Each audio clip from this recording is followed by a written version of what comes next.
since the Coach K farewell tour and what happened in New Orleans where they sent him off, now they want in on the stuff, right?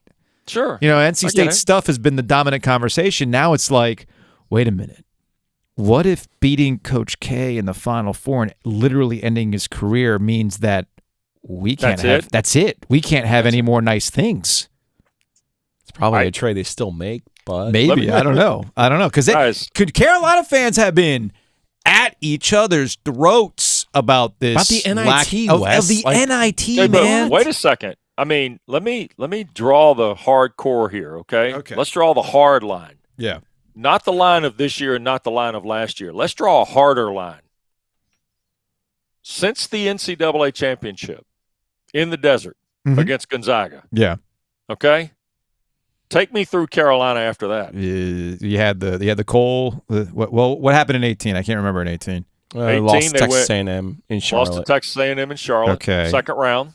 Okay. Wasn't that second round game, Gilio? And then we had 19. We Iowa beat State. Auburn. Wasn't that Iowa State? No, 19 was was Auburn. we That was beat Auburn. Auburn. Yeah, we beat Auburn, and then you had the lost Cole Anthony year, pandemic. Which was the pandemic. And by the way, would you have gone that year? The answer is no. No, you don't go that year. And okay. Then in 21, you went and you lost to Wisconsin at Mackey Arena. Okay.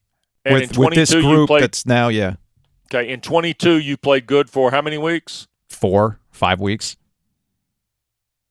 And Caught this. a heater though. Caught an all-time heater. Yeah, you did. Look, I've been saying this. Now wait a second. A year ago, y'all were telling me that the last game in Cameron and the Final Four was the forever games. Oh, it forever. Is. They are forever in terms of how fans talk. No, in terms of how that's fans where we talk. have to be then. If you're a Carolina fan right now, you got to understand the come around and go around is kind of in effect here. Aha. So, to that end, I know the joke in NC State circles has been about feels like 83. And it might feel like 83 in a different way if Houston gets to the finals. But Benny Anders. I'm starting to think it's feeling like 2010, Wes, where Carolina's coming off a high and Duke is just in shambles, right? They lost on Harrison Barnes, and Roy has got this thing cooking. And sure, I got you. Coach K is too busy with USA basketball, Wes. I hear you, yeah. And then what happened? What happened in 2010? Duke went wild. So Duke got paid back for the 99 title. That's what happened in 10. I feel like the way things have been going for Duke and the way that they're playing. Ricky Moore being in Tampa. Ricky Moore in Tampa. Is that what you're talking about? Would it surprise you? This is not a perfect Duke team, but I've been screaming this all year. It's a Duke team that knows what they are. Sure. Would it surprise you if they got to the Final Four? Absolutely not. Thank you. No, absolutely not. And here's why. Because I saw them in January. Hell, we went to try and buy a beer after they lost by 20-some at that was an UNC. adventure. Yeah. But what I'm getting at is think about the team that night. And in the 4-game sequence that Dan and I saw, we saw them lose to State, win by 1 at BC on a Filipowski block, by the way. We then saw them beat Pitt at home when they got 39 offensive rebounds and 52 total or something crazy like that. And then we saw them lose at Clemson. That was our 2 weeks with them. And then I saw them against Virginia Tech. They're dynamically different. They're really good. And here's the thing. You stopping one is not stopping them all. They've got options. And by the way, Derek Whitehead now is working back toward 100% and could be that guy everybody thought he might be at some point in this tournament. That's the thing you have to look at Duke and be optimistic about. Now, can they beat UCLA? I have no idea. But I'll tell you this, when you throw Filipowski and Lively out there and Young gives you the blue-collar minutes, and Blakes will come in and guard somebody for a little bit and not turn it over and things like – yeah, I can see them winning 4 and getting to Houston. Absolutely. Can I see them winning it? You tell me who else is there, because that is the question. And everybody's in love with UConn for some reason because it's Texas. I haven't seen that yet, but I can see UCLA. I can definitely see Kansas doing this thing again. So do you think that Gilio and I are in agreement that for North Carolina, Wes Durham joining us, ACC Network, ESPN, that skipping out on the NIT for North Carolina was probably the right move because college basketball has changed. I mean, absolutely. Right out of the gate, they already had 2 transfers. You had Tyler Nickel, Justin McCoy. Then you had Dontrez Styles do his radio show with Brian Hanks out in Kinston. Oh, okay. The other way. Wait, you like to get Styles. Why do I? You had it right that one. I had that. Yeah, you had Styles right. I had Styles. I said DeMarco Dunn the last That's time. I got that confused. I don't know why I said that yesterday. Anyway, Styles was on with Brian Hanks out in Kinston. He does a weekly hit with him. Okay. Tuesdays with Styles. Wow. And hey, man, it's NIL, baby. Yeah, it is. So he was like, look, he was very open about the fact that, hey, I wanted to play in the NIT, and I got to think about what I want to do here. And if you are Hubert Davis, you have to also decide who you want here too. Because I've been arguing this since the Wake Forest loss in Winston-Salem. This roster, you want to go back to what's Carolina been since 2017. You can just highlight this last three-year run with Roy and now these 2 years of Hubert.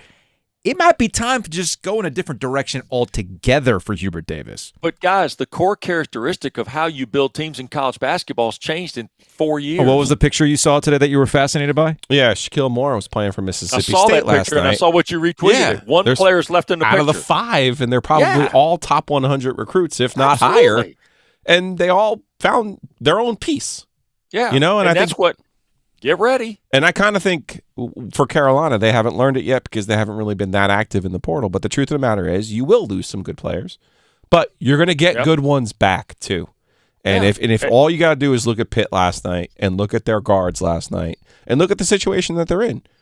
Jeff was up against it. Heather Lyke decided to give him another year. A lot of ADs wouldn't have. That's correct. He rewarded her by going to the portal, getting good players, getting older. I think all of them are fifth-year seniors or older that he starts. So that's pretty good. That's an older team that you're going to win with. So Carolina has the ability to do the same thing, and I believe that they will. It doesn't need to be wholesale, though, that way, Wes. You can augment, you can supplement, and I have confidence that Hubert can do that, and I do think it was the right move to say, I want to start working on next year. Now. But see, here's the other thing, too. Look at what Georgia Tech just did. They said goodbye to Josh Pastner on Friday, and Tuesday introduced Damon Stoudemire. It was quick. 90 hours. But why? Because of the same logic that applied to football coaches that got fired in late October, early November on the college level, so you could hire a new guy to then shore up the portal and recruiting when December ended. That's where this is. Yeah, and I'm sorry. Yeah, if everybody – look, the 1970s Carolina is not walking through the door anymore. Mm-hmm. That's just not where we are 50 years later. And I don't necessarily – I blame a lot of this on Mark Emmert. And quite frankly, he's an easy target because he let this stuff go by. But that's what the portal and NIL and the free COVID year and everything else has come into play. We're going to be off the COVID calendar after next year. But we're still going to have NIL in the portal, according right now at this point, because Governor Baker is not going to stop until he runs this thing to Congress, and that's where we are. And we got to react to it. And these guys, didn't John Shire say 3 weeks ago? I may not recruit as many freshmen. Mm-hmm. Yeah, he's only being honest with you. I was going to say, and he shouldn't. Yeah. If you got ready guys that you think you can coach up and put together in the court, exactly, then you do it. Kevin Keats has said it over and over again. I want more Jarkel joiners. Right. Let me ask you this. I don't want any more freshman point guards. I want a 5th or 6th year guy to be my point guard. Let me ask you this question. How many coaches do you think are going to use their full 13 allotment of scholarships That's a good question. On players going forward? Good question. Don't know. Oh, full? How many do you think will use all 13? None of them should, actually. Exactly. Once again, the Got Man, way ahead of his time. Wes Durham, ACC Network.